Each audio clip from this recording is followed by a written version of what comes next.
Greetings from LA, my dear friends. This is Daisuke, and I very much hope that this video finds you well and in very good spirits wherever you are in the world.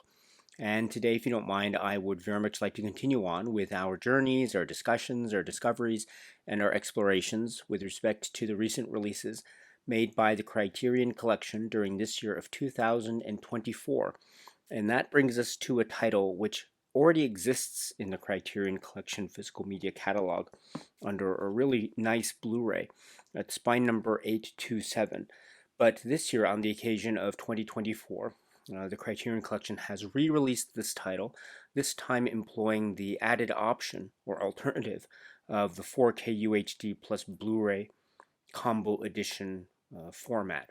And so this is a film which is described as being from the year 1971. And the name of the filmmaker is Robert Altman. And the name of the work is McCabe and Mrs. Miller.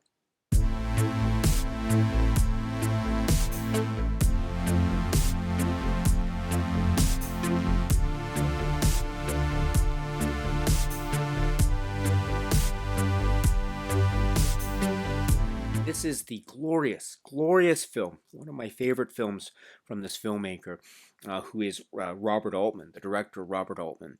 This film is being described, or is described as being from the year 1971. The director is Robert Altman. Screenplay by Robert Altman and Brian McKay, based upon the novel by Edmund Naughton, and the cinematography, the director of photography, Vilmos Zsigmond, and the epic design of the production design, the sets of this town, and we'll talk about this a little bit later with some of the supplements, but the production design courtesy of Leon Erickson, the great music, the songs, Leonard Cohen's songs, and once again directed by Robert Altman. And one of the great components of this film is the cast, a wonderful cast of actors, included in which are, for instance, my goodness, Shelley Duvall and Keith Carradine and William Devane and Hugh Mallet, John Shook, Renee Auberjonois, and starring Warren Beatty and Julie Christie. Magnificent characters. They portray John McCabe and Constance Miller, respectively. In this film, a towering achievement across the board in so many ways, so layered, so filled with a type of lived-in texture that is contemplative, that is also filled with a type of peace and a charming sense of solitude and nature that is also disheartening and perhaps hinting at or perhaps directly showing a type of threat or menace that is all the way encompassing throughout this wonderfully enriching and virtuoso work. It is this film which is McCabe and Mrs. Miller. McCabe and Mrs. Miller. It's often been described as a Western film, oftentimes too in a very interesting way. Some of the phrases has been maybe radical Western, quote unquote, or anti-Western, quote unquote. And we'll talk a little bit about some of these descriptions and descriptors when we touch upon a little bit about the great supplements that can be found included with this Criterion release. There's a commentary track, there's also some critics discussions and the like, so academic discussions and the like. So they touch upon how this film fits into, if at all, a type of tradition of cinema, in particular American cinema, for example, American cinema, that being the Western. And so I think from that jumping off point, I think we can try, you and I, my dear friends, to talk a little bit about the plot or story structure of this film, McCabe and Mrs. Miller. And again, thinking about it, or perhaps starting to think about it in the context of a Western, we understand that this is a film that is taking place in the Pacific Northwest of the area, and it is around circa 1900 or the turn of the century, 1901, something like that, at least according to, for instance, among many sources, the commentary track and some of the supplements. So the turn of the century, Pacific Northwest. and type of frontier atmosphere.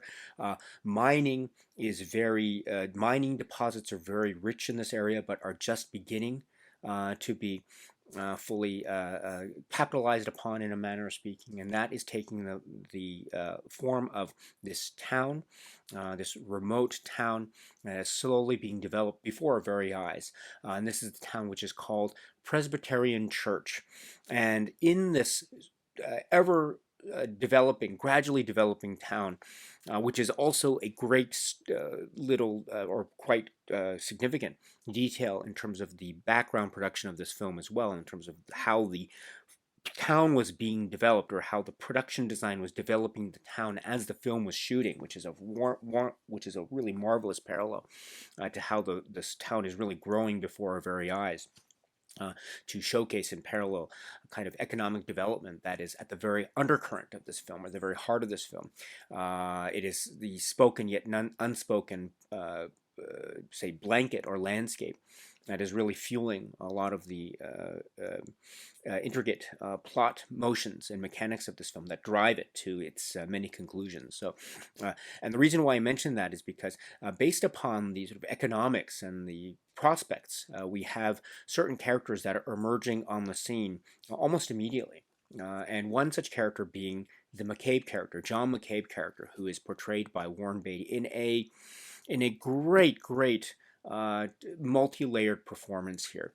And McCabe as a character seems boisterous, seems a bit upfront, and maybe show-offy. There's a type of McCabe as a type of showman.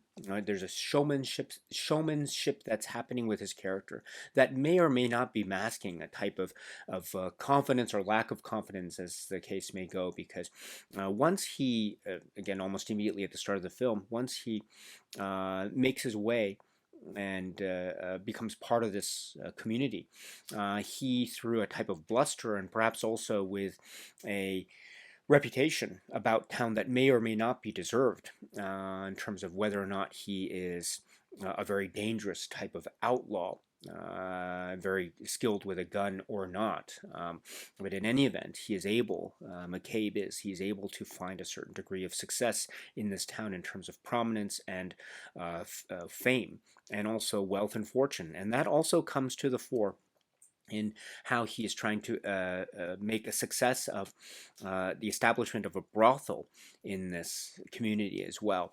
And so that also means that he is having various relationships with some of the other key members of the town, including people that are portrayed by John Shook or by Rene Auberjonois. But then also, as we have mentioned before, this town, Presbyterian Church, is growing essentially before our very eyes. And part of that growth is to see more people enter into the fray and become part of this community, or being welcomed into this community for the first time.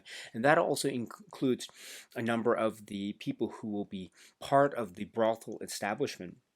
And along comes Mrs. Miller, who is the character portrayed by Julie Christie. And Mrs. Miller brings with her a certain degree, in fact, a large degree of charm, as well as a sense of no-nonsense confidence, and also a business-savvy nature about her in terms of being able to run the daily operations of this business, and to a degree that we see immediately is beyond the grasp and comprehension, perhaps almost, of the Warren Beatty McCabe character. And so this already brings to the fore, I think, a number of things character-wise or character development-wise, which is that we understand that there's a certain nature in terms of the way in which reputations might follow someone, whether accurately or inaccurately, and so that might have a lot to do with the success or failure of a lot of the business ventures that are at least touched upon directly or indirectly in McCabe and Mrs. Miller. One such business venture being the brothel establishment, and so this brings about with it a certain degree of success. However, we as viewers understand that McCabe seems to be a little bit less sure of how to run things, at least when compared to the wonderful confidence of Mrs. Miller and how she knows all the things that one needs to do in order to take care of the people who work there, take care of things, to foresee issues that may or may not come up, etc., and how to run the establishment in a way that is also financially successful and financially um, worthwhile in a manner of speaking. And so that combination, I think, brings with it the further success that is part of the overall, say, community success of this community or town Presbyterian church, and then also bringing with it members of the community, the mining town, who are also customers of the brothel establishment, as well as showcasing the ever gradually developing emotional relationship between Mrs. Miller on the one hand and McCabe on the other, that is perhaps starting off as being a business relationship in terms of running the brothel business, but perhaps also turning into moments of shared intimacy, perhaps possibly, or an emotional connection, perhaps possibly, a mutual respect, perhaps possibly. That also is fueled by Mrs. Miller's savviness, her degree of intelligence, and also her no-nonsense attitude, and also realizing when things are in trouble, or McCabe is in trouble, not being hesitant to speak her mind, which is one of the great traits of the Mrs. Miller character, as portrayed by the wonderful Julie Christie. And also, by contrast, we have the very almost buffoonish, wonderfully and almost comically buffoonish quality that I think is on display with Warren Beatty's character. And this is also going to be discussed a little bit when we talk about some of the discussions in the supplements here, about how Warren Beatty is McCabe here is in many ways a type of almost swindler in a manner of speaking, but at the same time trying to make a success of things, but not quite knowing that he is in many ways in over his head, in a charming, affable way, because he's also one who is very popular, or seemingly very popular in certain circles of the community. But that also, his success brings with it a certain degree of risk and danger. And this comes to the fore when we have the threat, the corporate threat that comes in, and the corporate threat that tries to, in a sense, buy McCabe out and take over the interests in the context of this, as I say, economically viable mining town and mining community with the mineral deposits that are made available. External corporate threats come into the fore, and we also see, therefore, the ability or inability of the McCabe character to try to negotiate on business terms a good deal that would essentially see him being bought out. But whether he is able to succeed or fail in these negotiations, that also becomes part of the tapestry of the storyline, because then that leads to some danger and some mayhem and intrigue and chaos and some real violence that is leading to the possibility of a showdown with gunfighters and the deserted town that is frenzied with a lot of happenstance and external factors and internal factors, while at the same time leading us, the viewers, to wonder whether McCabe and Mrs. Miller, two characters that we will grow to really admire and sympathize with and root for as we go along with the running time of the film, whether they will be successful at the end of the day, or whether things will thwart them, whether they know it or not, or whether there might be some ambiguity or ambivalence to the proceedings that is, again, made even more bare, or made even more prominent when we understand that there's a lot of danger and a lot of say, gunfighting abound that is perhaps just lurking beyond the shadows and just beyond the rocks, or just outside of earshot, but something lurking behind the clouds as they gather above us to perhaps welcome us, or perhaps showcase some kind of impending snowstorm of doom, as the saying may go. So there is, in a nutshell, my very haphazard way of trying to describe the plot of this film, McCabe and Mrs. Miller, but that does not even come close to scratching the surface of the brilliant levels and layers of this film. Because, okay, there is so much to be said about, again, the way that this film was shot. It is a turn of the century film, or it is a film that is set in the turn of the century in the Pacific Northwest, and the production really went to sort of natural habitat, location shooting. And Leon Erickson, who's the production designer, and this is noted in a lot of the resources, such as the supplements of this release, it is noted that the decision was made to essentially try to build the town, the mining town of Presbyterian Church, as the film was being shot, and which we understand was more or less shot in sequential order as well. So it has this wonderful parallel of the film being made and the town being made at the same time. So you actually see this development of this town with the saloons and the rooms and the church and the wooden planks and the muddy roads that end up being more and more populated with people as the film progresses. So the town is essentially growing before our very eyes, which is an amazing thing, which also reminds us too of just how almost in a type of wonderful swinging improvisational like air that is so apropos of Robert Altman in the brilliant Robert Altman approach to cinema. There is almost um, uh, a way in which lightning in a bottle seems to be captured in every moment of this film, because you have this almost precipitous, very risky nature of building a film, building a set as you build the film. And so a lot can happen, especially in these locations, but it's done with such verve and such confidence, as well as the weather.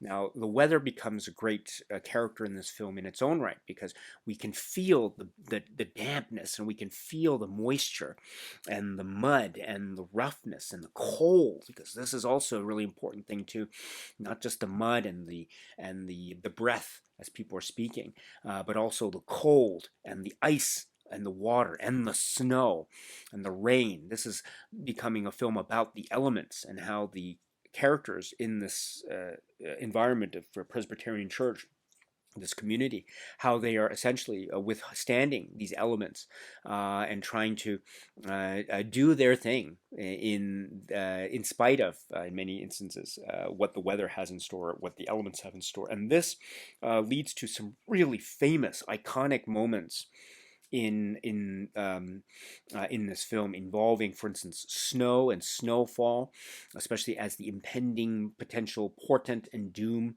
of a final standoff between gunfighters looms large.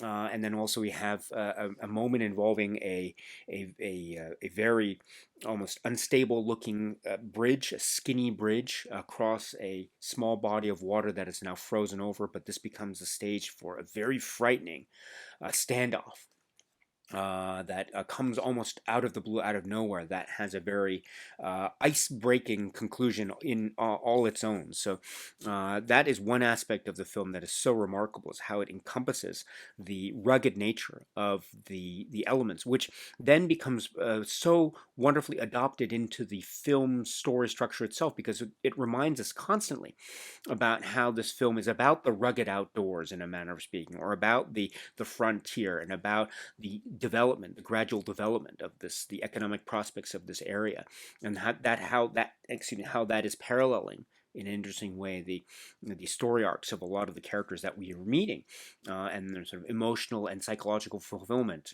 from the start of the film through the middle, and then into their respective, say, character arc conclusions or climaxes, such as the characters portrayed by Keith Carradine and Shelley Duvall and Julie Christie and Warren Beatty, etc. So, and others. So this parallel structure in terms of how the sets were developed is then paralleling how the characters themselves are developing, and then also reminding us about how this is a Western story that is set in the turn of the century, and much like people who were part of this frontier landscape, we also have their dealings with in a very direct way, the feet in the mud and the cold of the weather and the sting of the ice of the snow, etc. That's all felt, and so it's all a constant, I think, a wonderful reinforcement of the idea about how the atmosphere and environment of this as a Western is truly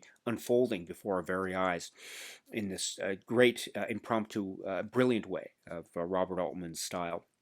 And that's also true of the interior scenes as well. And I spoke a little bit about the exterior scenes, but the interior scenes, how light is captured and the dimness of candlelight, for instance, in some scenes, or fire and others, and and there's a type of way that sunlight through clouds, almost filtered through clouds, is captured in these interior scenes where people are also reacting or just contemplating or sitting in a bathtub or even just looking at each other at the moment of direct emotional intimacy. And sometimes these scenes are shot with very low levels of lighting, but they all capture the emotional essence in a brilliant way. And so this leads me to the line of discussion about the brilliance of the photography, which is another famous part of this film. This photography, Vilnius Zsigmond, in collaboration with the director Robert Altman, the director of photography Vilnius Zsigmond, is producing real miracles here.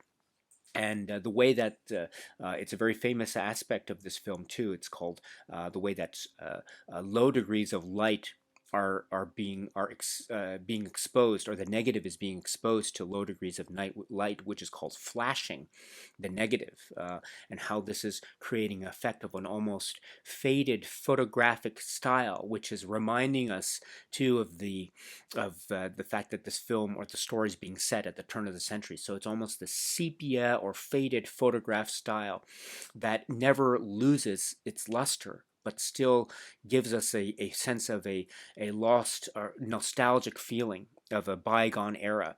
That is also capturing all the little nitty-gritty details, the fine grain, etc. So this is yet another constant, wonderful reinforcement of the turn-of-the-century aesthetic that is, I think, on purpose being captured here to tell the story.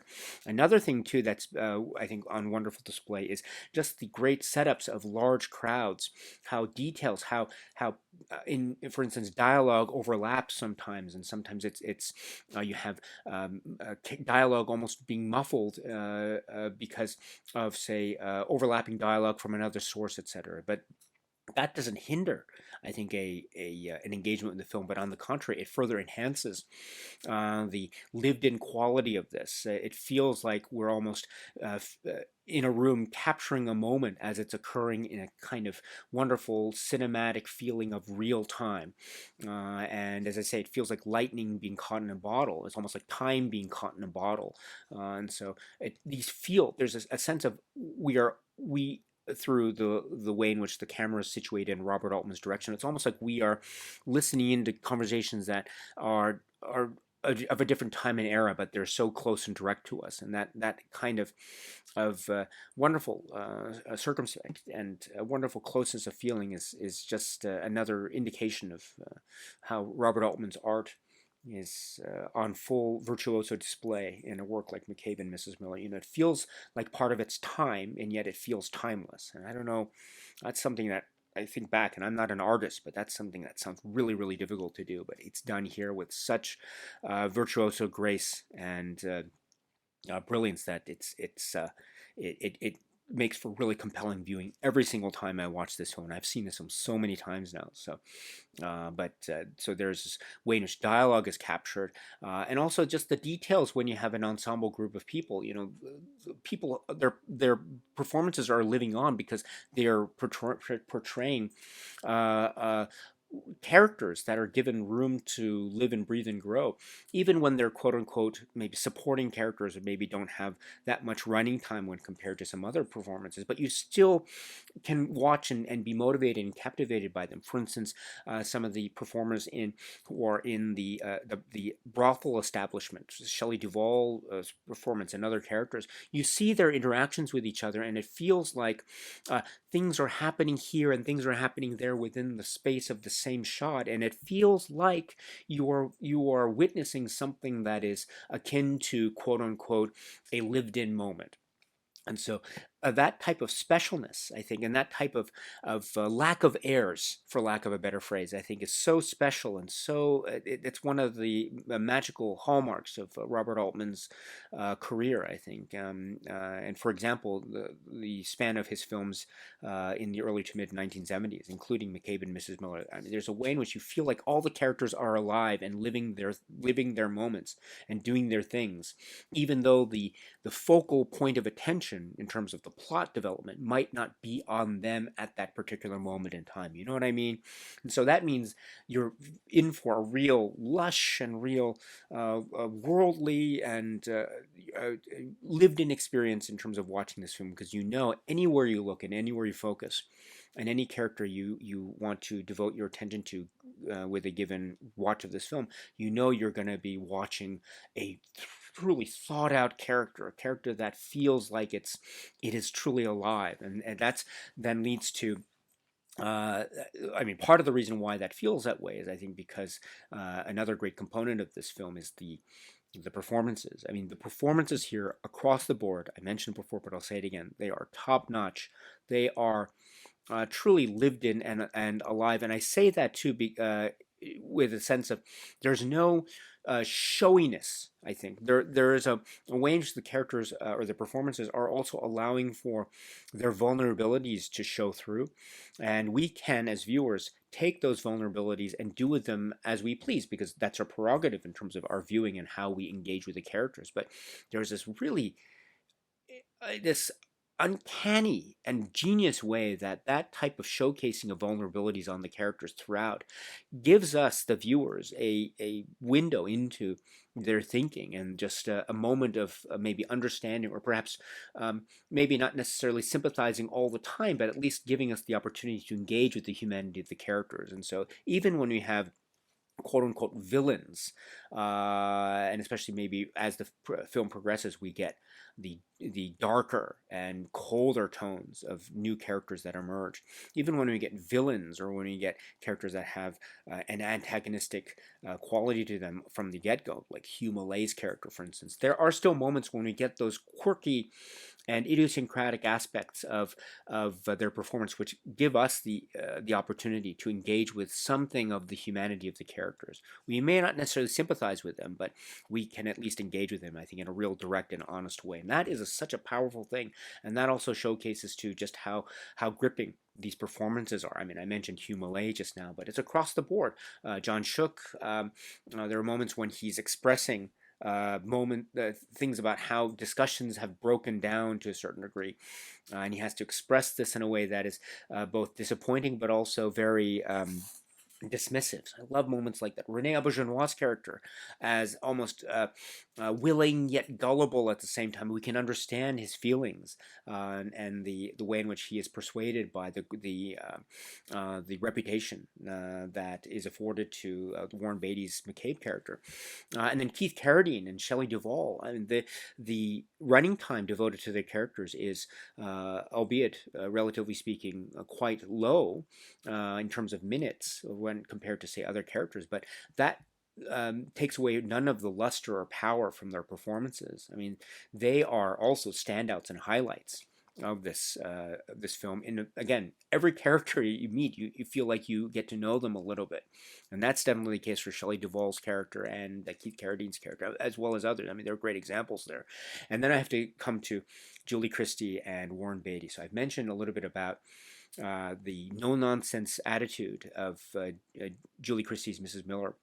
There are also moments too of a kind of a there are moments when there are introspective and seemingly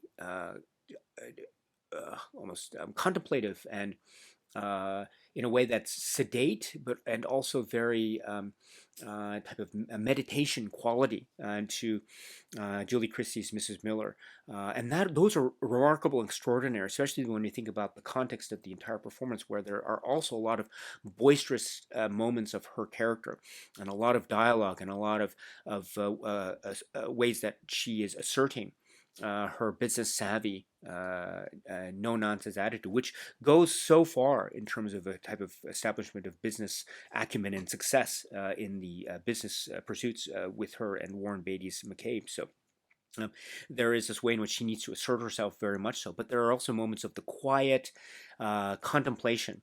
And those quiet contemplations come in moments in terms of, say, scenes involving the opium den, and also scenes that are just the two of them, her and Warren Beatty's McCabe. And so you have then the potential for a type of romance or intimacy that could also be showcasing the I say the spiritual quest, if you will, of a character like Mrs. Miller and what it is that motivates her, which is a very powerful and very beautiful story that is again guided along brilliantly by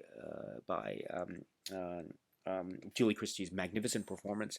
And then we come to Warren Beatty, who's McCabe, again, he's so unflinching in terms of the willingness to show the weaknesses of this character.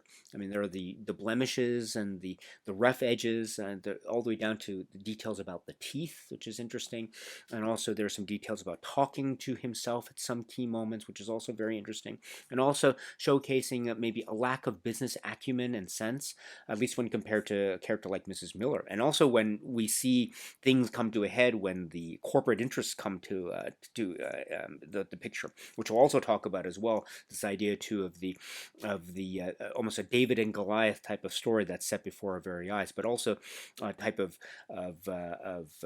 direct or indirect critique against maybe this type of destructive form of capitalism, and that Robert Altman and company seem to see it in terms of how it has the potential of destroying the individual.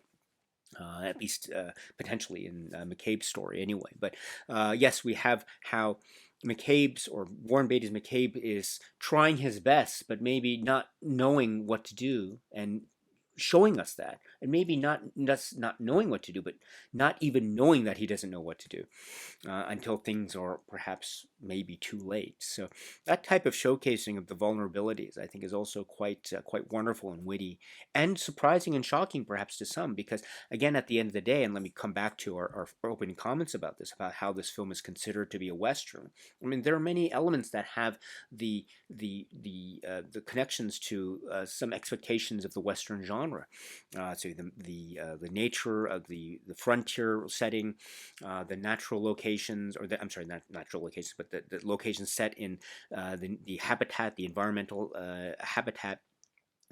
The development of sort of mining community then comes to a head in terms of certain forces, the heroes and villains, the protagonists and antagonists, gunfights or potential of that, showdowns, etc. That way, it can be described, I think, to be a wonderful example of the Western film, a wonderful epic Western entertainment.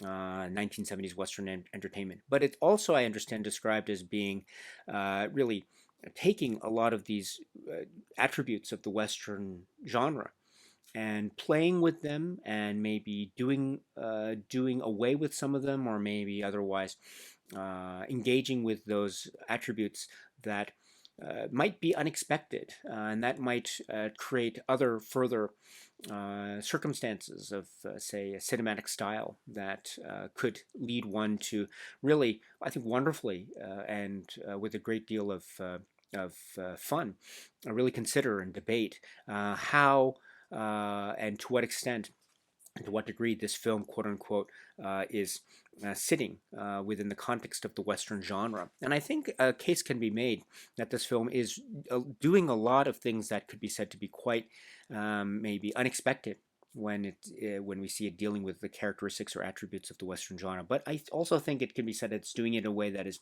very much in reverence of this type of work, of this type of entertainment, and because we don't get a sense of the film maybe looking its nose or looking down on or turning its nose away, to use those phrases. It doesn't feel that way at all, but there is a real sense of authenticity or an endeavor to capture a cinematic expression of authenticity in a way that honors and respects these characters and honors and respects their struggles and the feel and, as I say, the environment and the moisture and the air and the mud. This is all things that are really showing us the earnestness of the filmmakers and how they are trying to, and the earnestness that they're using in order to tell the story. So everything feels direct and honest and from the heart. And so in that way, I feel like it's really using the Western genre in a way that's filled with a great deal of reverence and charm and respect on the one hand, but also doing it in a way that is very much in the Robert Altman vein of capturing and almost augmenting and highlighting the idiosyncratic and the quirky, but then encompassing everything that is also earnest and directly trying to get a sense of something of the humane and the humanity of the characters, while telling a great story along the way, while also showing us these wonderful sets and the wonderful photography and the music. It is, for me, a total package of a film. It is one of my favorite Robert Altman films ever. I remember still when I was able to watch this film for the first time some years back, many years back now, in fact. But this was a film, and this was during a period in my life when I was discovering Robert Altman films for the first time, and that wonderful sense of discovery, trying to watch as many Robert Altman films as I could, which, again, about 20 years ago, again, when I was teenage years, was a little bit, I mean, it's not like now with you have all these wonderful Blu-ray releases of Robert Altman films that for a lot of them were difficult to watch until fairly recent releases made them easier to watch, etc. But during my initial discovery of Robert Altman many years ago, one of the films that came up with such excitement for me was McCabe and Mrs. Miller, and I was floored when I first saw this film, and I couldn't believe that it was taking a lot of the turns that it was, and it was just it was jaw dropping. It was really jaw dropping, and in so many places, because I think I was so captivated by the characters. And I mean that, again, from the quote unquote major characters, the characters that are given a lot of running time prominence, like Warren Beatty's character and Julie Christie's character, but also the other characters that are quote unquote the supporting characters. I was so caught up with everyone's story. And because I think I felt that intuitively as a viewer, I felt that Robert Altman was giving me the space to really know who these people were. And maybe at the end of the day, I might not have necessarily sympathized 100% with one character here or one character there, or maybe I didn't quite understand the life experiences of this character or that character. But that didn't prevent me still from being able, at least in those moments when I could, to be able to at least get a sense of who they were, or at least trying to, again, courtesy of what was being presented to me as I was watching this. And that feeling has stuck. It has never left me when I watch this film again and again. I might be discovering new things, but there's always that way that the film invites me in. And it does take a lot of turns that are sweeping and epic and Shakespearean, grandiose, and then also funny and witty and heartwarming and heartbreaking, and also this element of corporate greed, and that's also on the individual and financial greed that also maybe has its tones that might give it a certain sense of relevance even as the years pass. And then again, the showcasing of the style and the cinematic technique with everyone concerned, both the performers and the actors, and also the artisans and crew members, and of course under the guiding directing hand of Robert Altman and company. This is a total package of a film, and it's one of my favorite Robert Altman films. I'm so glad it's still in the Criterion Collection. And maybe this new release in 2024 will give the opportunity for people who have not yet seen this film to watch it, because it's great. It's absolutely great. It is thrilling, exciting, entertaining, romantic, funny, climactic, anticlimactic in a great way. And it's just, at the end of the day, I watch it and I feel like I'm just transported to another time and a place, but I still feel like I'm at home. And that's a really wonderful feeling to have indeed. I can feel that under the great guidance of Robert Altman, and I definitely feel that whenever I watch this film. Wow, this is the film, which is McCabe and Mrs. Miller.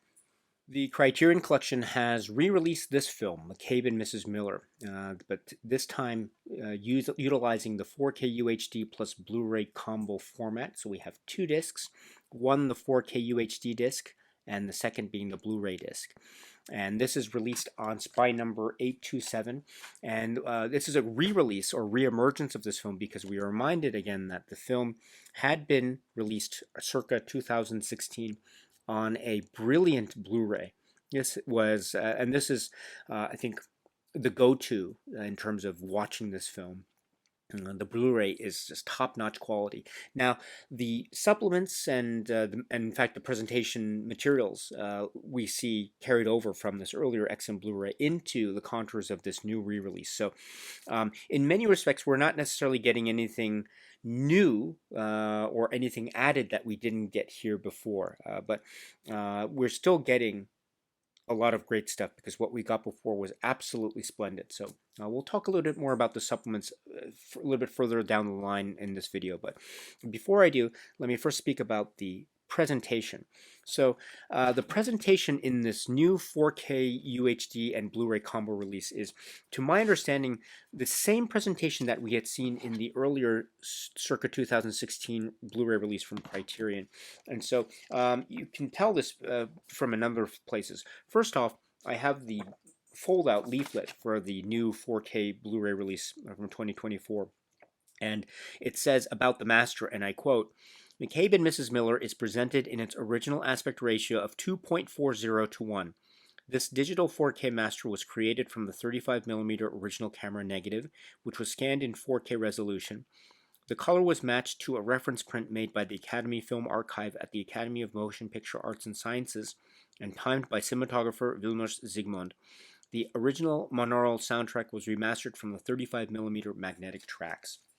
So, in fact, that description, what I read for this 2024 leaflet or the insert, is almost the same as the description for the transfer that we found in the 2016 release. There are some differences or little additions in the earlier description that are not found in the later 2024 release write-up here. But to my understanding, the presentation materials seem to be the same. And that is also the case, or that's also shown to me when I watched the film on the 4K disc, courtesy of this new Criterion release. Now, I put the 4K disc into my machine. It's not in this room, but it's a different room with a different television setup and a different audio setup. It's a fairly basic and a simple setup. So it's I have maybe a number of limitations, technically speaking, as well as my own self-acknowledged low knowledge base when it comes to the technical aspects of presentation discussions. So I apologize in advance for my limited ability to be able to robustly talk about this. But from my own subjective viewpoint and experience, I was trying, or I was thinking, whether I could detect or notice any discernible difference in terms of the way it looked on the 4K disc as I was watching the 4K machine. And I was trying to make out whether I could note any discernible differences based upon my knowledge of watching the earlier Blu-ray a number of times. And so I tried, but I'll be perfectly honest, I couldn't find any discernible differences in terms of the picture. The Blu-ray quality is incredibly high. And so I think it was, for the most part, I think it felt like a similar, or it felt like an identical experience. And I say for the most part because that brings me to the sound. Now, I think when I put the 4K into the machine and I was trying to listen for any discernible differences in terms of the soundtrack quality, perhaps my mind was playing some tricks on me, because I thought for a moment, upon that initial 4K viewing, I thought that I might have been listening to things that I wasn't aware of when I had seen it on the earlier Blu-ray. So I thought maybe there might be some difference in the soundtrack here when I first put in the 4K disc. But actually what had happened was my mind was just simply playing tricks on me, and I thought I was listening to something I wouldn't heard before. But in fact, when I revisited the Blu-ray, the earlier Blu-ray, and indeed the Blu-ray, which is the second disc of this 2024 release, which is, I think, the same in terms of the content and everything else, I found out that indeed all those sounds were in fact already there in the earlier Blu-ray. It's just I didn't quite notice it until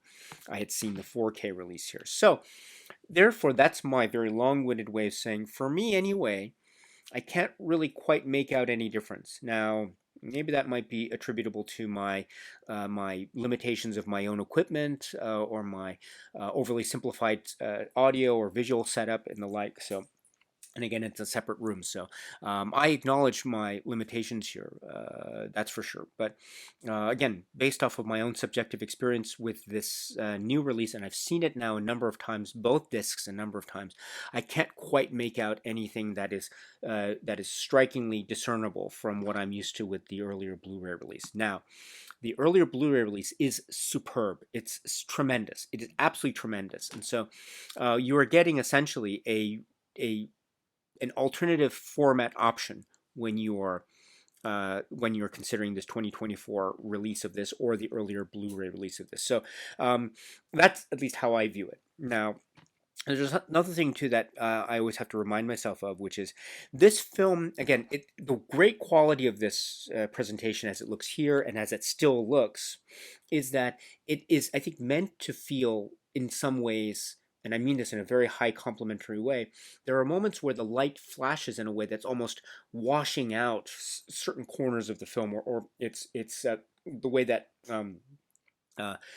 maybe candlelight seems to have this type of glow about it, but also tends to give a showcasing of the grain, the fine grain, for lack of a better phrase. And so I think those types of I mean, they aren't blemishes in a negative way, but I think they are meant to evoke a period of time, that being the turn of the century, of the American frontier. And so those are shining through in a type of fidelity way in which the nostalgic treatment, or the nostalgic aspects of the feel, I think, are shining through in some of the photographic choices that were made in employing what ultimately became the look of the film McCabe and Mrs. Miller. And that feeling, I would say, seems to be encapsulated so well in how it looked already with the earlier Blu-ray release and that presentation, which is still present here, which is therefore my way to say that it's like it looks great already with the Blu-ray,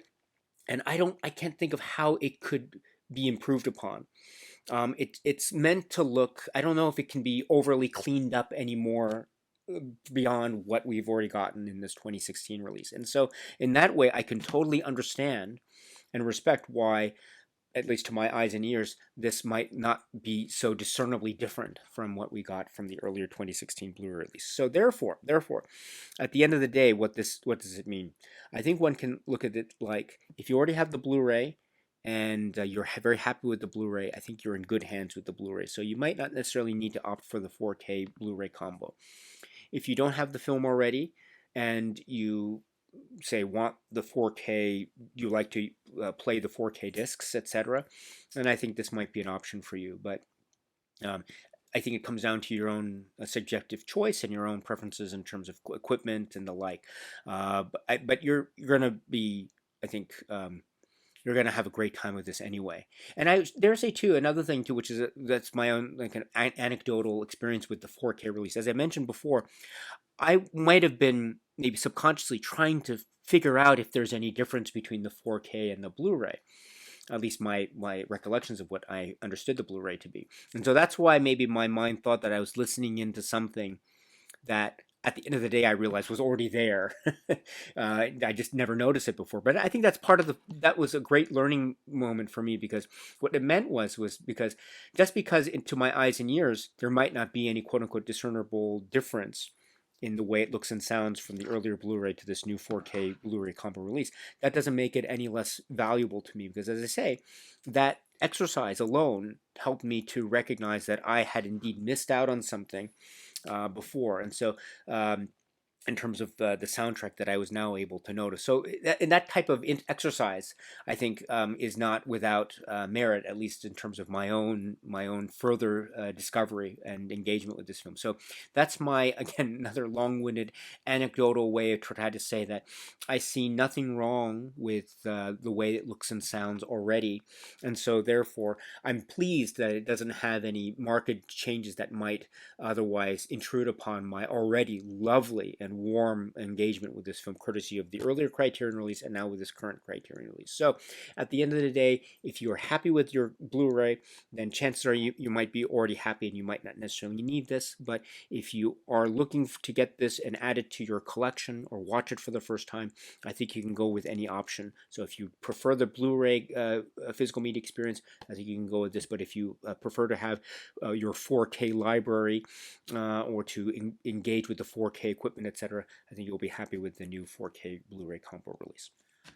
So now let us turn to the extras that can be found with this wonderful release from Criterion of the film McCabe and Mrs. Miller. So as I mentioned before, we already have this film courtesy of the earlier 2016, circa 2016 Blu-ray release. So we're getting the same things in terms of extras that we had before. We're getting them again here for 2024, but that doesn't make it any less exciting because what we got before was really great, really great. So we're getting them again. So it's a great opportunity to see what we got before and what we still have now. One of which is the commentary track. As I mentioned before, this has 2 discs.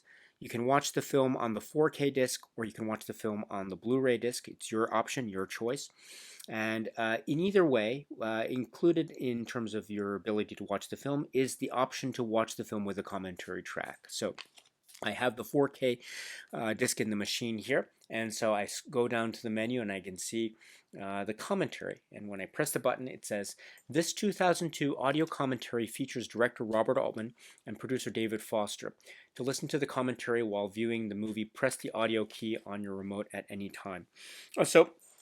This is the 2 of them, one of the producers, David Foster, and then the director, and then one of the writers, Robert Altman. And so they're kind of talking isolated from each other, but then it's combined together. But there are moments it's combined together in a way it's almost sounding like they're in the same room. So that's a really interesting way of, skillful way of combining those 2 separate sources together. At least my understanding is that they're 2 separate sources. But in other words, it's very seamless. So it's one of the great commentary tracks. It's described as being from 2002, and so we have a number of, actually a lot that's covered. That's so much covered throughout this commentary track. It's, I think, essential listening, at least for me anyway. And I've heard it a number of times now. And I pick up a lot of things every single time.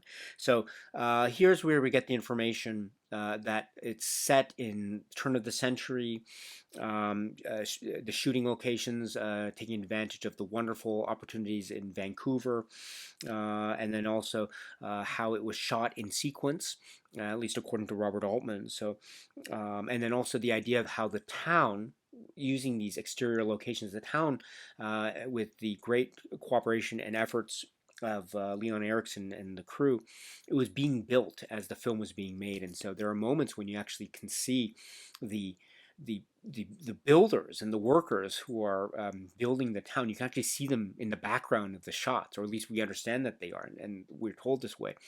When we listen to some of the commentary comments and then also some of the other supplements, we realize that, oh my goodness, they're building the town, and you can actually see it in some of the shots, but you don't see it in a way that gives away the illusion. It's still part of the illusion because it's the idea that the town is being built within the world of the film. And that is a brilliant conceit, and it's also showcasing a type of cleverness of design, but also a type of an economy of filmmaking. But also, it is showing just how it's also relying on the shooting the film in sequence. And again, I'm not an artist, I'm not a filmmaker, so I don't have the ins and outs of the benefits of knowing what works and what doesn't. But my general understanding is that, generally speaking, it might be more economical to not necessarily shoot in sequence, but shoot out of order, but just shoot all the scenes in one location or one setting and then go to another setting after you're done. So sometimes you can shoot scenes that are just out of order, but just taking advantage of the production schedule. But here, that's not the case. Here we have shooting pretty much in sequential order, which therefore then allows for ability for the town to grow before our very eyes and not feel like it's being jumped from production state to production state to production state. So I think that was a really clever way to take advantage of the film being built as the story is being built before our very eyes. So again, it lends itself to the legend of this film as being this organic thing that's just building upon itself as you're watching it. It's really great. And then just talking about the the level of the story, I think Robert Altman and David Foster, they both acknowledge in their own ways about how the story itself, and this is not a knock against the story, the screenwriters of the story itself, but they acknowledge how the story is not super complex. I mean, it's not a story that has these many characters that are doing many things. It's not like it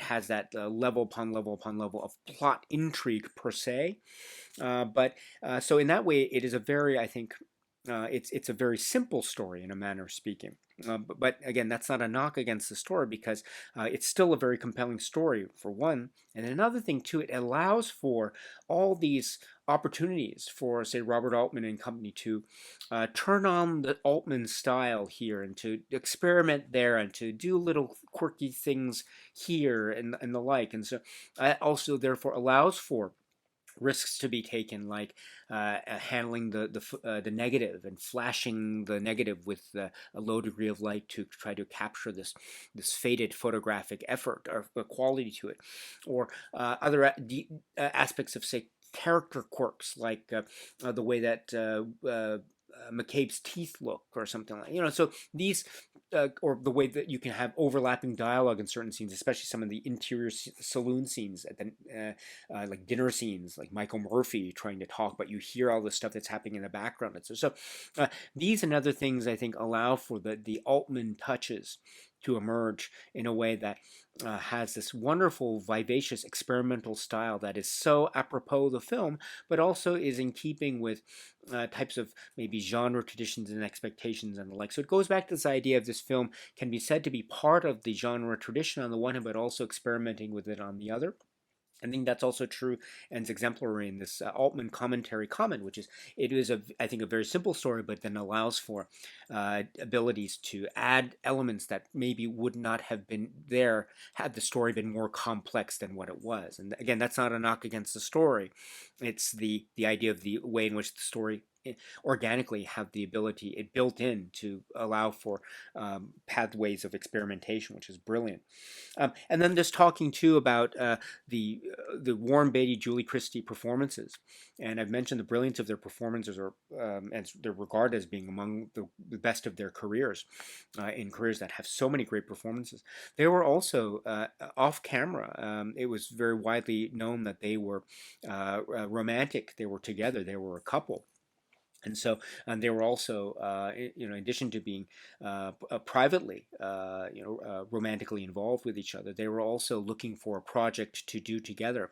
And through a certain set of circumstances, I think there was another film that was possible to be done around this time, which is called Shampoo. And also another Criterion Collection release in case you're interested. But the scheduling was such that then Mrs. CABE and Mrs. Miller came through here. And so there was already this type of understanding or expectation, or maybe the knowledge of people who were watching the film when the film was being made, that the relationship off screen between Warren Beatty and Julie Christie, which is interesting. Adds an interesting dynamic to a watching and view of this film. Maybe again, I'm not clear to me whether contemporary, say, people who are watching this film for the first time in, say, 2023 or 2024, it's not clear to me whether people who are watching it for the first time would have the knowledge of Julie Christie and Warren Beatty's relationship off screen and the like. But for those who do have that knowledge, and it was, again, definitely there when the film was released in the early 1970s, there might be this way in which one looks, therefore, at the romance story between the two characters and might look at it in a way that is maybe maybe there might not necessarily be any tension per se to that story, because one already has a kind of built-in expectation, perhaps, that there might be some kind of romantic inclinations that will emerge between the characters that are portrayed by these people who are already intimately involved with each other. So it's interesting. I think David Foster, the producer, posits this as well, that there might not necessarily have been that kind of romantic tension upon watching the film for the first time for those who might not, who might have had that understanding or knowledge of Warren Beatty and Julie Christie's relationship off screen.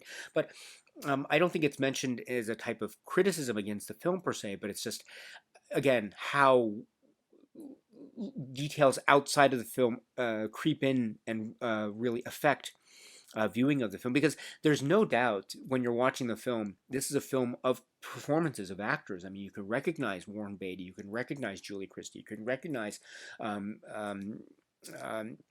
other performers, but in particular Warren Beatty and Julie Christie. I mean, they and specifically Warren Beatty. There is this huge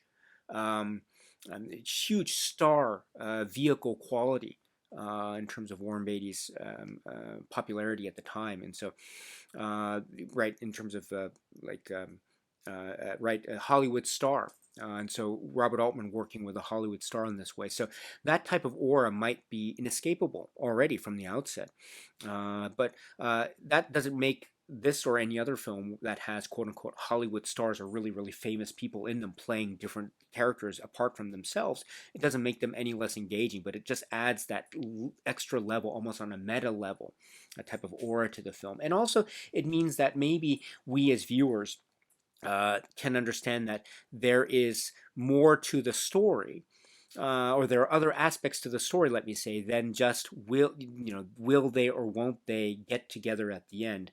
Maybe they will, but there are other aspects to the relationship besides that, or in parallel to that, that will also captivate our attention. And even if they do get together, there are aspects of their connections and their the way in which they are intimate with each other that also have, I think, certain fascinating idiosyncratic qualities within the context of the space of the film itself that also create this, or still maintain, a sense of tension, I think. So I think maybe at the end of the day there is a meta quality that feeds into itself, and again it goes into my feeling about this film as a type of organic work.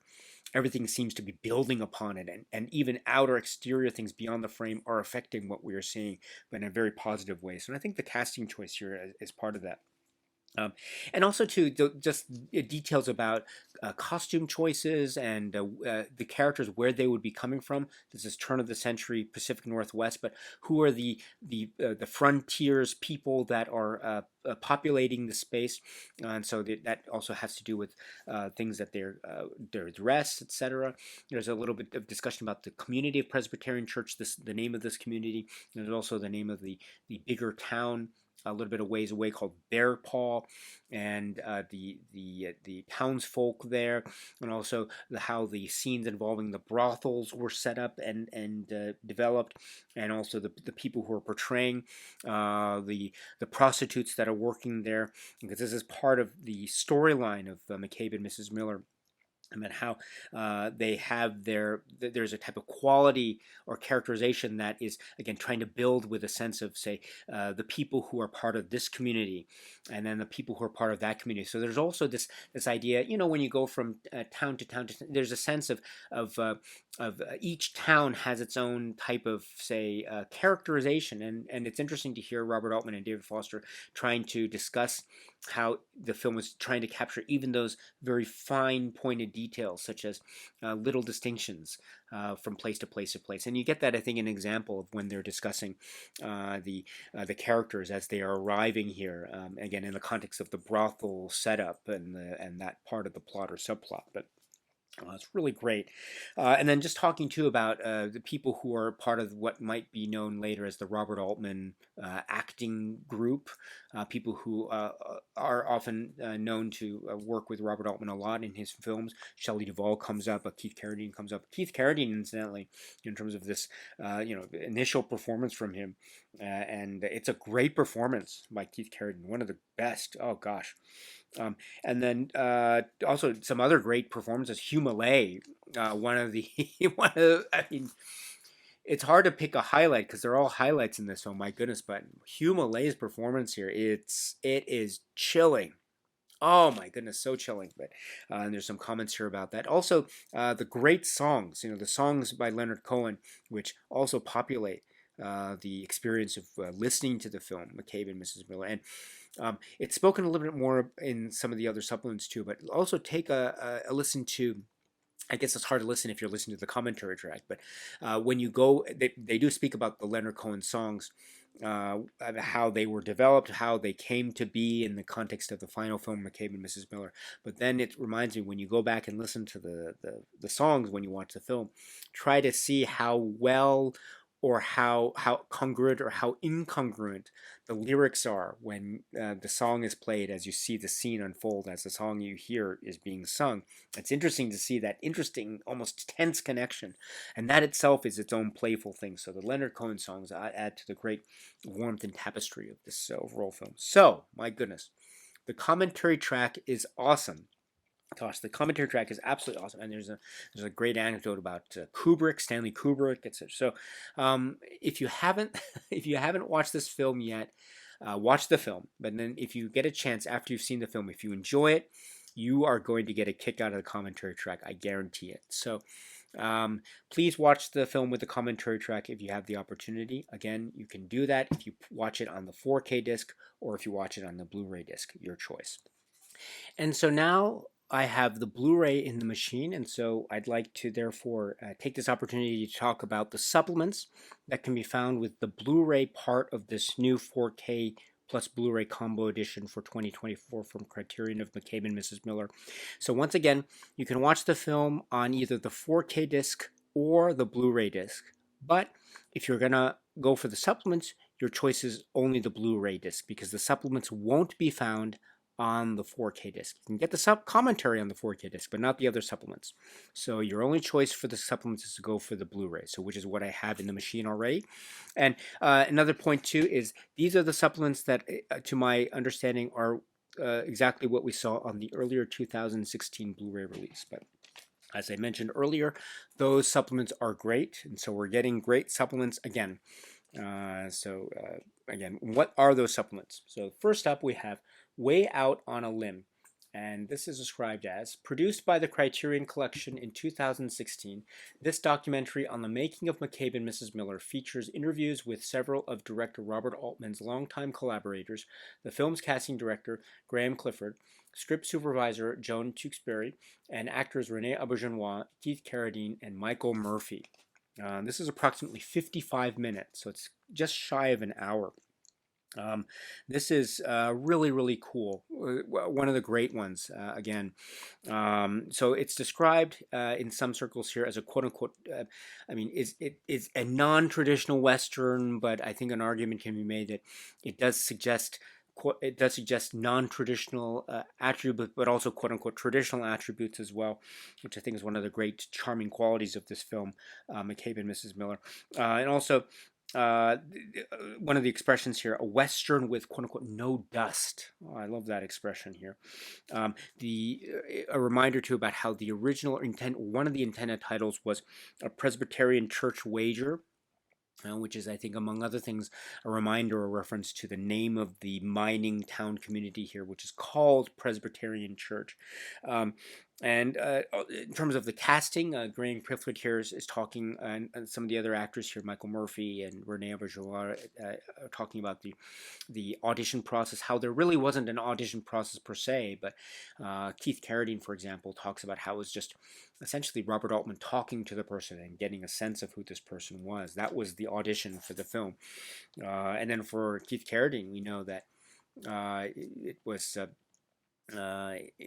he played in many other films after this. So in this film, as I mentioned, it's a great, memorable performance. Also, I didn't mention a lot earlier about Michael Murphy, but Michael Murphy is really great. And Rene Auberjonois, these are great, great performances from these two great actors.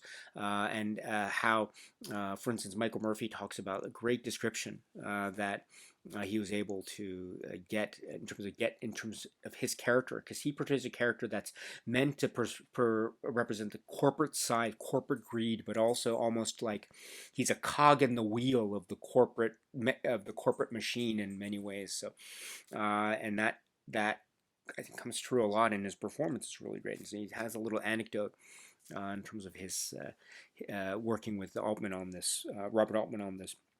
Uh, and two, talking about how there was a lot of room for, not necessarily, there's a lot of room for expanding upon dialogue and create even more depth of character. Like there's a moment with McCabe's, Warren Beatty's McCabe character, and a joke about a frog, which is there's a little discussion about that, where that joke came from and whose idea was it, etc. So that's another idea of essentially world building. And I think actually, now that I think about it, the phrase world building, I think, is used a lot in modern parlance of films, let's say, of the last 5-10 years or so.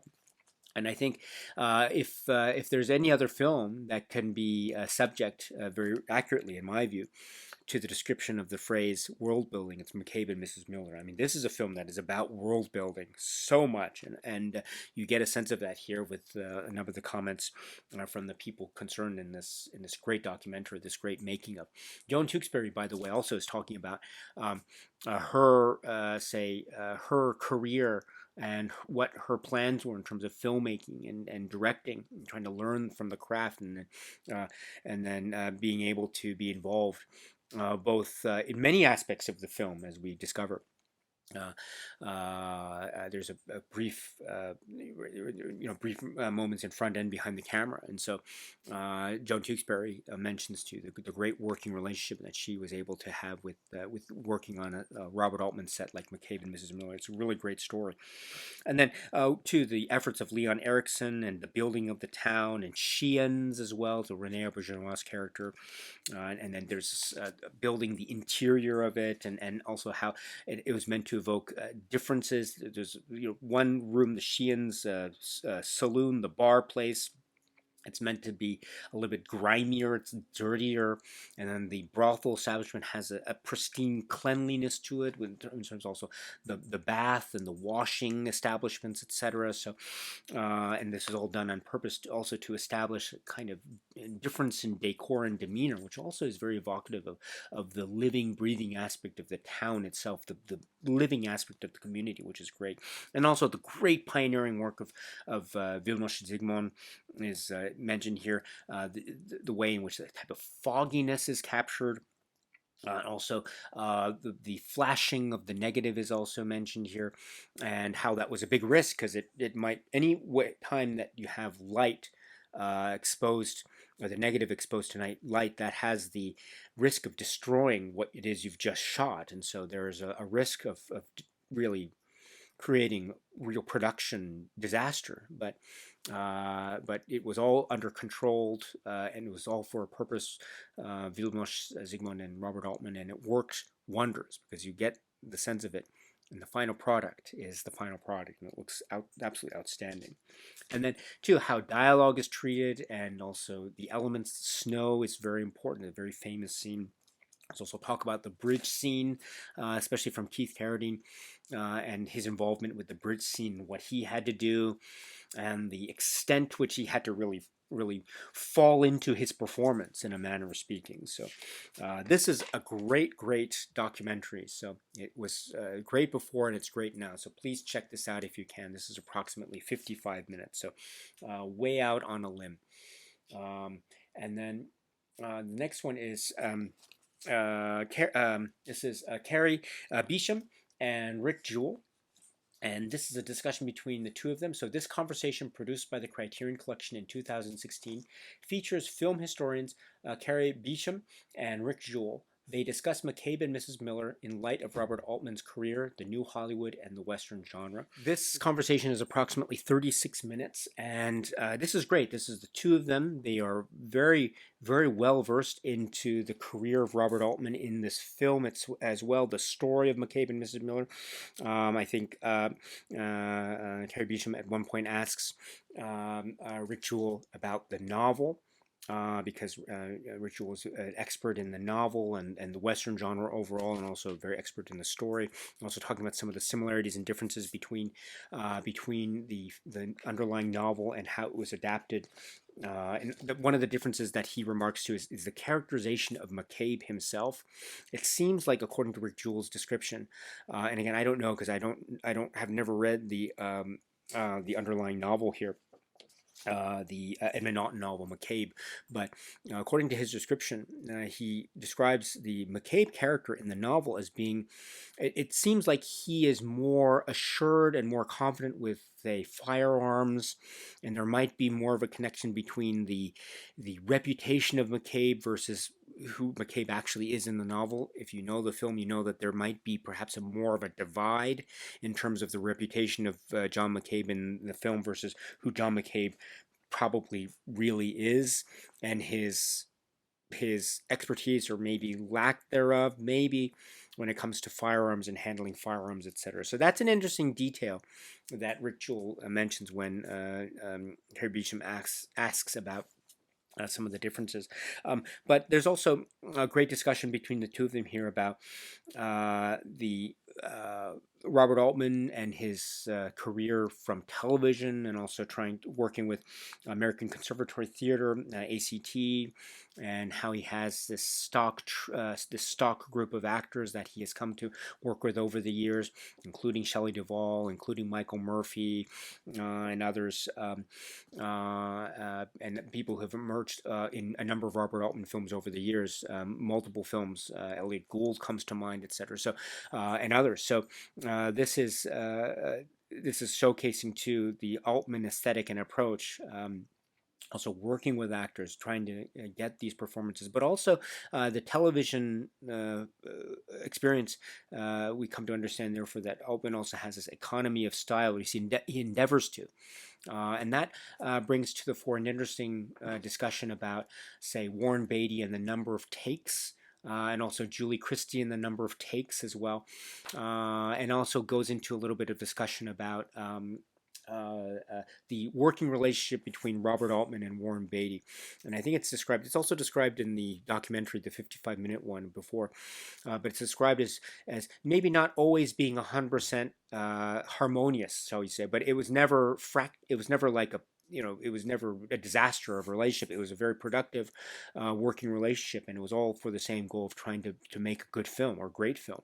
And Warren Beatty has certain ideas, Robert Altman has certain ideas, but it was, at the end of the day, I think it was very prosperous and a very great working relationship. And so,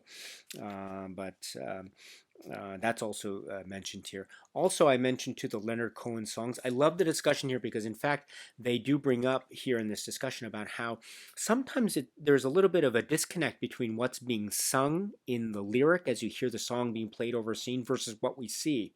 Sometimes there is a connect, but sometimes there's a little bit of a disconnect, which is fascinating, which also shows this way in which maybe the film, in terms of its look, and this euphoric design, maybe it's showcasing a type of romantic quality of the Western genre. And the Leonard Cohen songs have that great melancholic nature, and also very down to earth, but also have this romantic melancholy, which I think is very much in keeping with the film on the one hand, but also we are always reminded about how even the attributes of melancholy and romanticism can, at some points in the film, maybe be stripped away in favor of something that is very antithetical to that.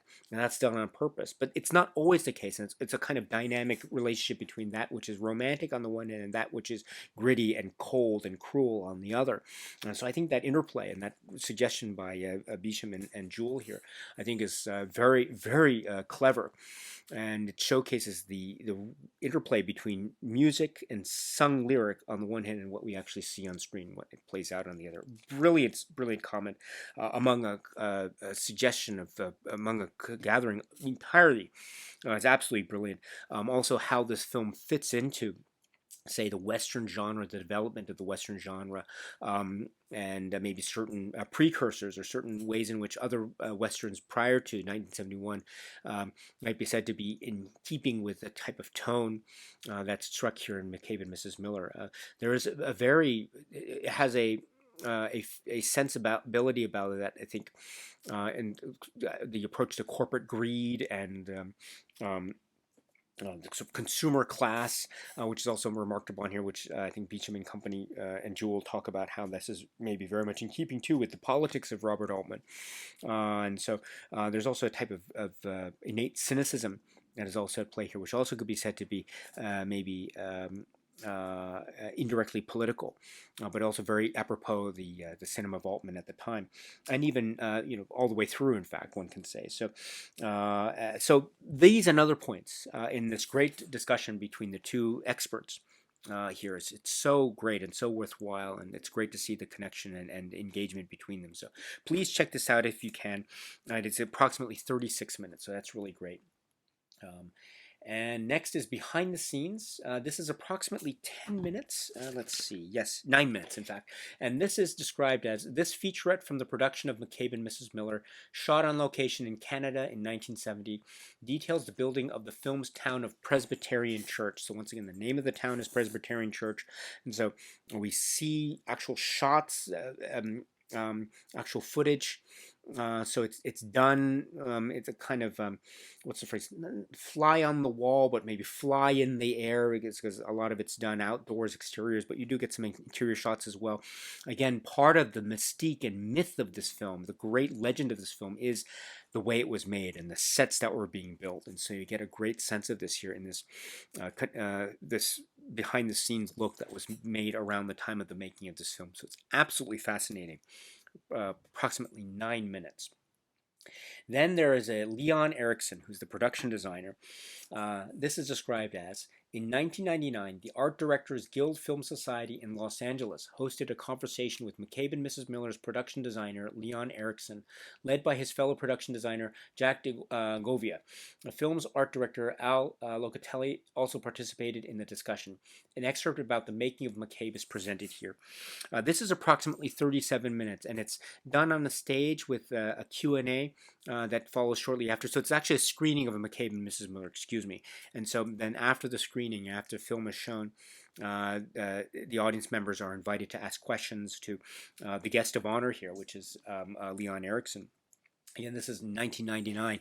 So it is again, Leon Erickson's contributions here are just, again, the stuff of legend. And there's a great back and forth between him and the audience members about his, say, perspective on cinema and perspective on filmmaking, and also the types of where his inspiration came from, and there's some little great details too that emerged. They emerged elsewhere here, but they also come here too in a wonderful, warm way about how Leon Erickson was known to live in the places that he built, and to get a sense of them, to get a sense of the details surrounding them. And that, I think, is so apropos here for McCabe and Mrs. Miller's sets and rooms and buildings, because they were actually being lived in and built, and as they were, again, it was part of the decor. So the fact that he was taking the time to also sleep there and to spend some of the nights there, etc. It's great details, and just the importance and the wealth of his career, and working with Robert Altman, the contributions and collaborations with Altman. McCabe and Mrs. Miller, of course, is mentioned. MASH is also mentioned, etc. So there's a way in which this type of community is created in the hands of Leon Erickson, and you get this sprawling sense. Everything seems to be alive. So that's really wonderful. Also, there's some details too, questions about what happened after the film wrapped, what happened to some of these buildings and the like. So this is so great. And there's a great anecdote about how Leon Erickson was building the sets before Robert Altman arrived. But when Robert Altman arrived, there's already the Presbyterian Church community was already in a certain state. And so it was interesting to see, to get the anecdote about when Robert Altman first arrived, what their first words were, what their conversation was. So that's really funny and really exciting. And then also the kind of need to be in sync to a certain degree with the look of Vilmos Zsigmond. So it all comes together so superbly, and one of those key elements being the production design. So Leon Eriksson is just a legend, and so it's great to get Leon Eriksson here on stage in front of an adoring audience, people who admire his work so much. It's so great. So please check this out if you can. This is approximately 37 minutes. Okay, that's not all, because then we have Vilmos Zsigmond, who is the director of photography. And here it's described as the following piece, in which cinematographer Vilmos Zsigmond, 1930 to 2016, discusses his work on McCabe and Mrs. Miller, combines a 2005 interview for the American Society of Cinematographers by filmmaker and cinematographer Michael Goy, ASC, with an interview by filmmaker and cinematographer James Crescentus, ASC GSC, conducted for his 2008 documentary No Subtitles Necessary, Laszlo and Vilmos. And then Laszlo is referring to Laszlo Kovacs, and so there's a great discussion that Vilmos Zsigmond makes at some point during this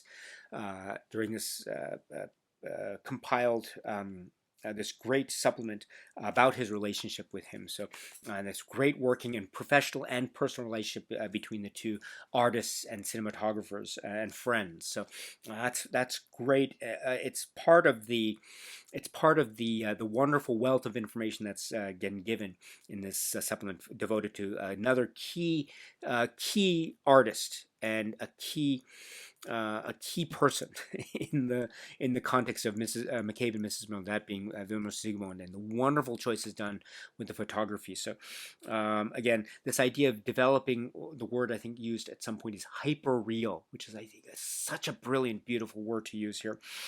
There's a discussion too about another film that he watched earlier, which is called The Deadly Affair.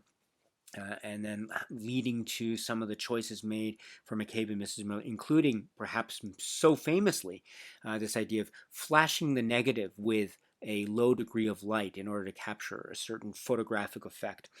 And then also the idea of working with Robert Altman, and then the working relationship between Robert Altman and Warren Beatty, but also working with Robert Altman, this kind of great artistic collaboration between Vilmos Zsigmond and Robert Altman.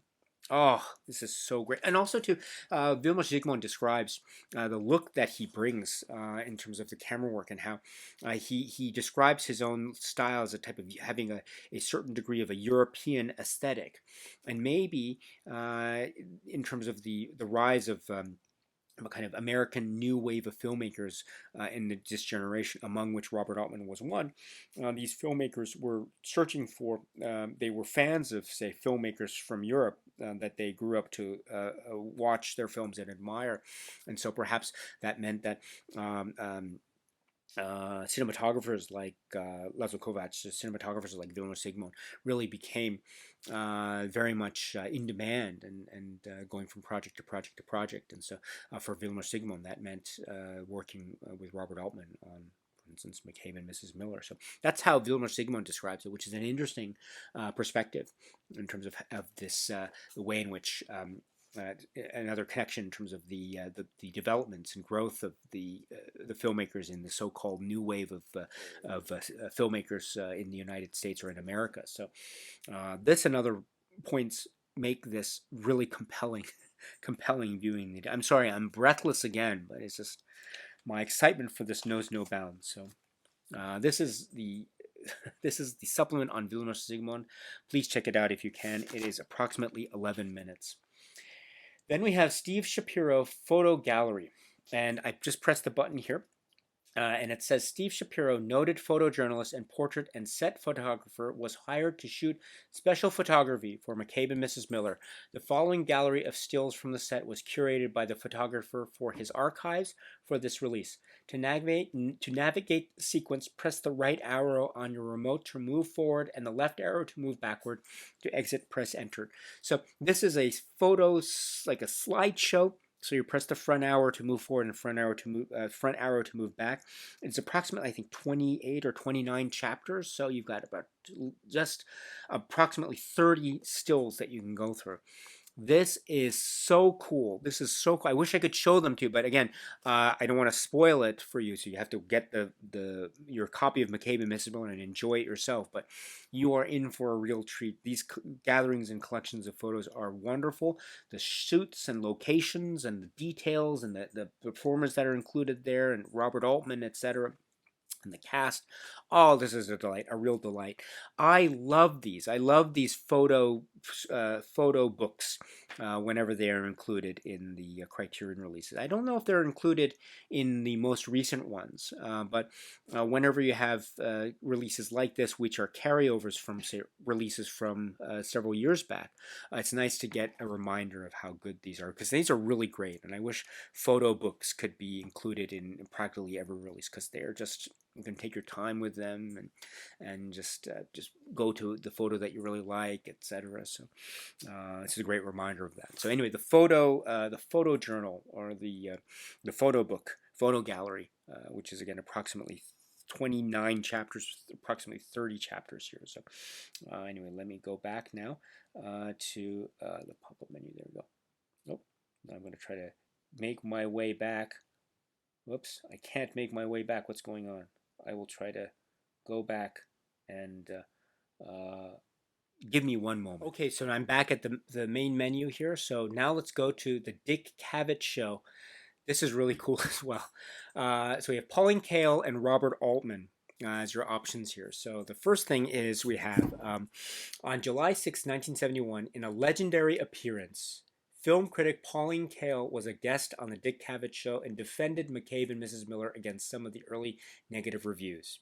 On August 16th of that year, director Robert Altman himself appeared on the show to discuss the film and its reception. Yes, a legendary appearance by Pauline Kael. And Pauline Kael sits down with Dick Cavett, and she's there. It's great too.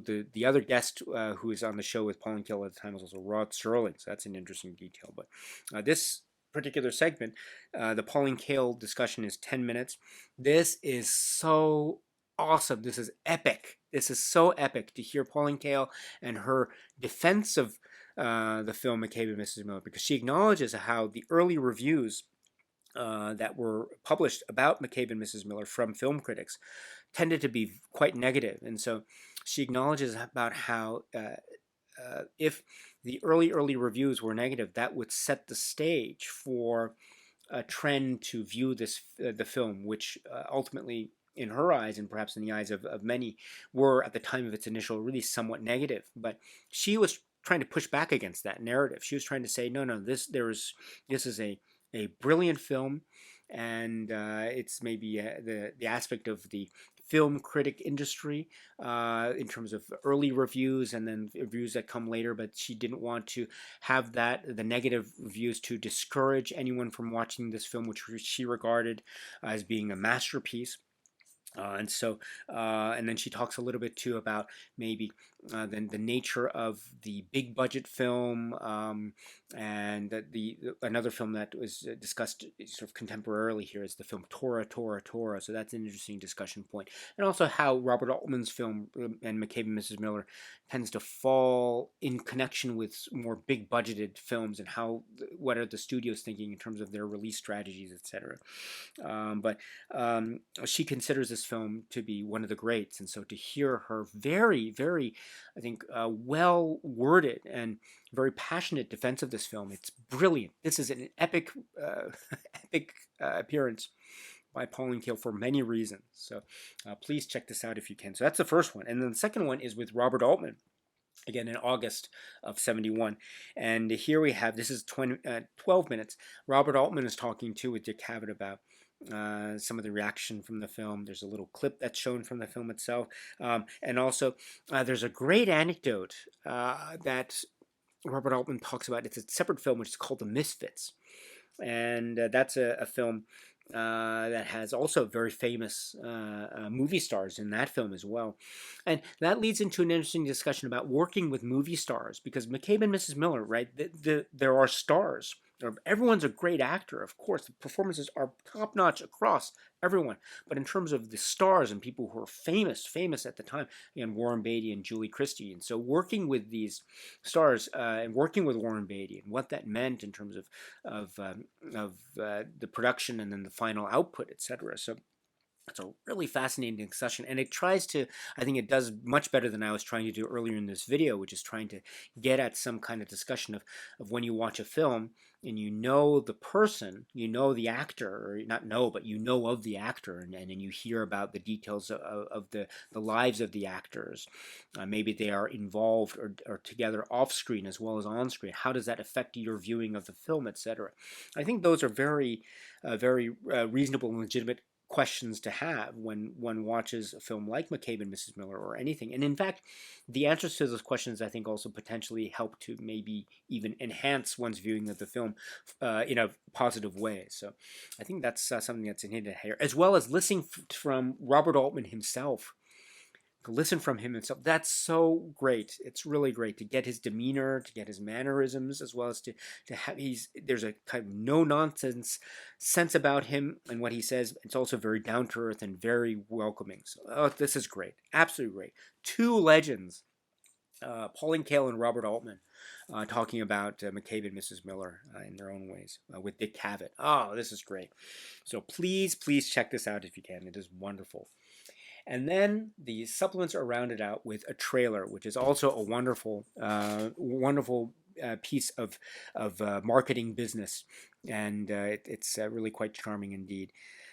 Very, I think, melancholy. I think there's a proper word to use here. So, but in any event, those are the supplements to be found with this new release of McCabe and Mrs. Miller.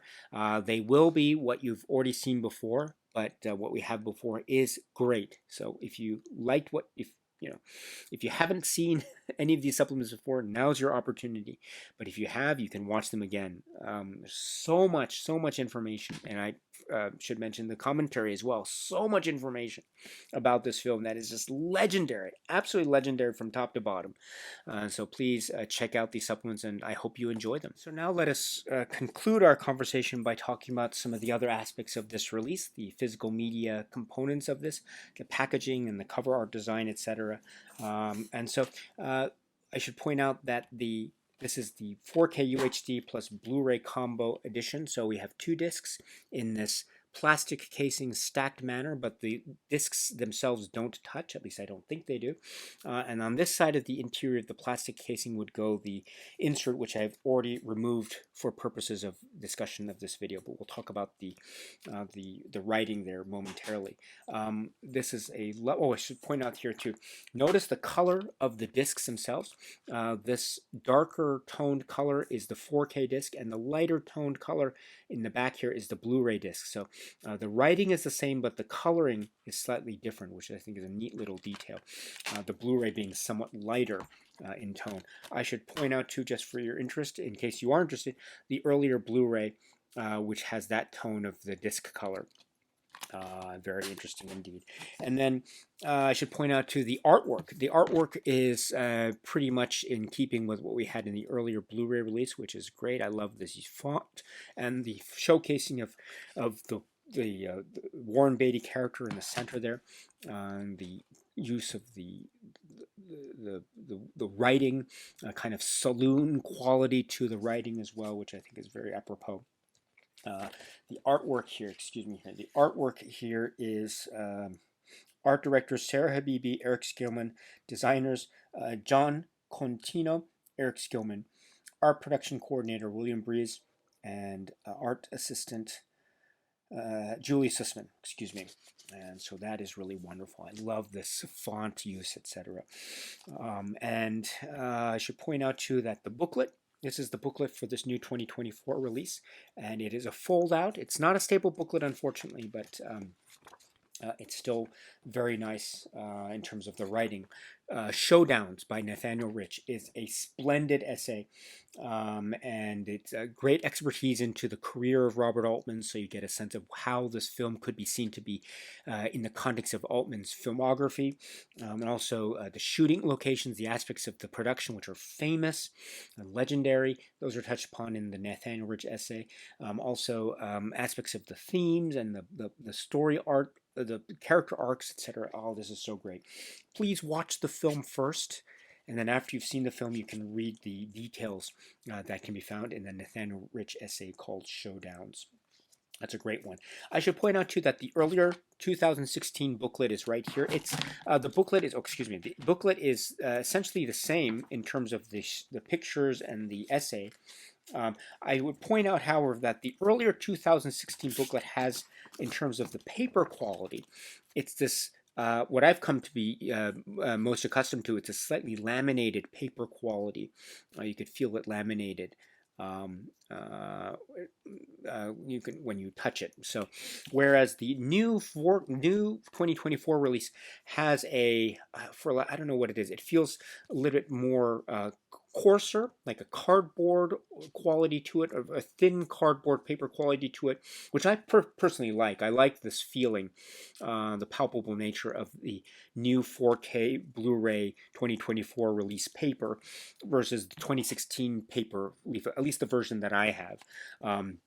I'm not sure that's constant throughout all the units that were produced in 2016 for purposes of this release. But in any event, the one I have from 2016 has a type of shiny photo paper feeling to the touch, whereas the new one has a slightly coarser like postcard feel to it. So I like the feel of the new paper. So a kind of minor detail, but all in all, I like it. So it would have been nice to have a stable booklet, but that's okay. That's okay. And we can't have everything we want in life, I suppose. But so that, my dear friends, is is how I feel about McCabe and Mrs. Miller. So it's one of my favorite Altman films, Robert Altman films. I cannot get enough of this film. I remain so excited by this.